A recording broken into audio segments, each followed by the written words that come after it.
billahi minasyaitonir rajim. Bismillahirrahmanirrahim. Assalamualaikum warahmatullahi taala wabarakatuh. Jumpa lagi dengan saya Aidi TV.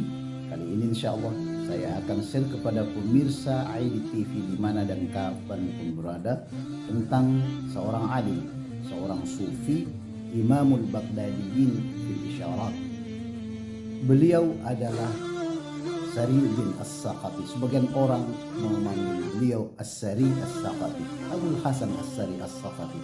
Beliau dilahirkan di tahun 160 Hijriah dan beliau wafat diangkat Allah Subhanahu wa taala pada tahun 253 Hijriah, tepatnya di tanggal 6 Ramadan.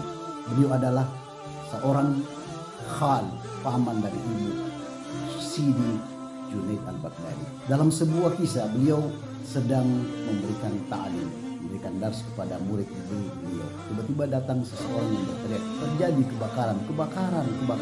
Pada saat itu beliau mendengarkan teriakan tersebut. Kemudian karena daerah kebakaran itu ada toko beliau, ada toko beliau di jejeran yang terjadi kebakaran tersebut. Beliau kemudian berdiri dan keluar dari majelisnya, berlari kecil menuju tempat kebakaran tersebut. Sesampainya di tempat kebakaran tersebut, Sariuddin mengatakan atau mendengarkan orang-orang lain mengatakan, ya Sari, mabruk ente, selamat, toko antum tidak terbakar. Semua toko di sisi kiri dan kanannya terbakar kecuali toko Sariuddin As-Saqafi. Apa kata beliau? Alhamdulillah.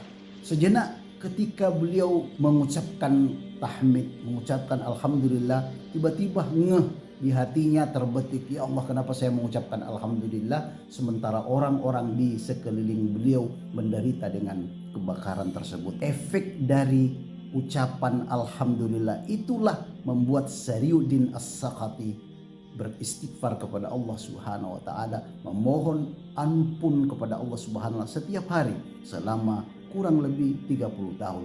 Itu yang disampaikan oleh ulama-ulama kita tentang bagaimana lembutnya hati Sariuddin As-Saqafi, bagaimana makam beliau di sisi Allah Subhanahu wa taala. Kadang-kadang kita mengucapkan sesuatu, bersyukur kepada Allah, sementara kita bersyukur di atas penderitaan orang lain.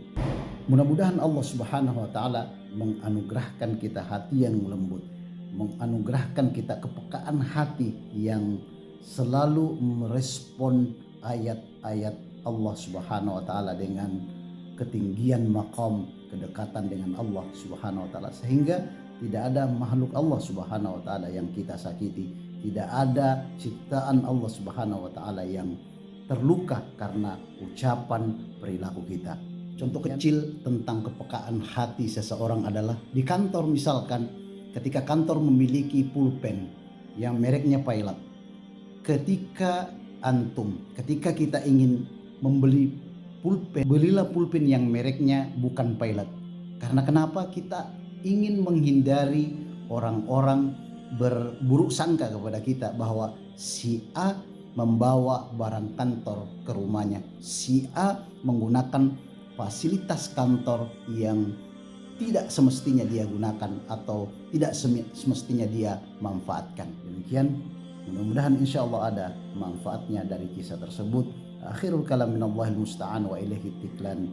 Wassalamualaikum warahmatullahi taala wabarakatuh.